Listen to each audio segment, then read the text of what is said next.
বাংলাদেশের এই আন্দোলনকে নিয়ে ইন্ডিয়ান মিডিয়ায় অনেক ধরনের আজে বাজে কথা লেখে।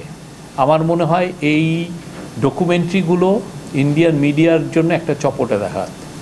তো আমাদের একটা খুবই এটা আনন্দের বিষয় যে আমরা যারা এই প্রত্যন্ত অঞ্চলে আছি, যারা ঢাকার বাইরেও আছি, সবাই আমাদের যে স্টেক আছে, যে এই যে ইতিহাসটা যে তৈরি হলো।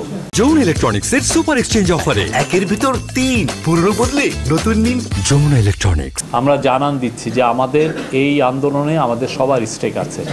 আপনি জানেন, কেউ কেউ বলার চেষ্টা করে যে একজন, আমি নাম বলবো না, একজন হিউম্যান রাইটস অ্যাক্টিভিস্ট, উনি বলেছেন যে ঢাকার বাইরে কিসের আন্দোলন হয়েছে। এই ডকুমেন্টারিগুলো তার প্রমাণ। এবং খুবই জিনিস দেখেন, এখানে প্রচুর মেয়ে আছে।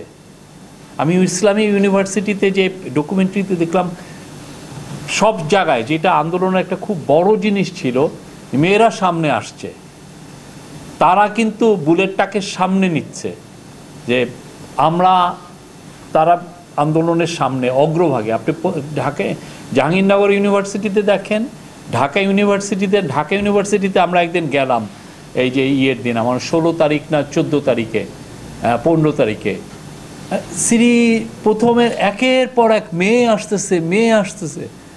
অনেক পরে যে ছেলেরা, ওরা যেদিন শাহবাগটা দখল করলো, শাহবাগের যে এখানেও দেখছি মেয়ে।